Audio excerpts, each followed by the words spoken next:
दोस्तों आज बहुत बड़ी खबर सामने निकलकर बाहर आ रही है कि मनीष कश्यप जेल से रिहा हो गए। आखिर बिहार पुलिस और तमिलनाडु पुलिस मनीष कश्यप को फंसाने में असमर्थ रहा। दोस्तों बता दें, मनीष कश्यप जेल से बाहर आते ही डायरेक्ट भोजपुरी एक्ट्रेस आकांक्षा दुबे के घर पहुंच गए हैं, क्योंकि मनीष कश्यप से आकांक्षा दुबे की मां जेल में ही मदद मांगने गई थी और मनीष कश्यप आकांक्षा की मां को छुपाते हुए वादा किया था कि जैसे ही मैं जेल से बाहर आऊंगा आपकी बेटी का असली मुजरिम का पर्दाफाश कर ही दूंगा।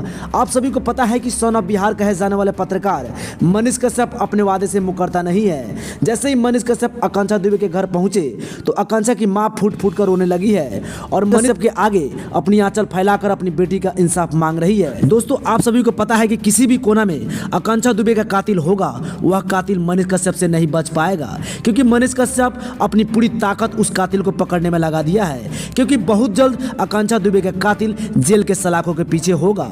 दोस्तों बता दें, आकांक्षा दुबे केस में जो भी शामिल होगा बहुत जल्द उसका पर्दाफाश होकर रहेगा।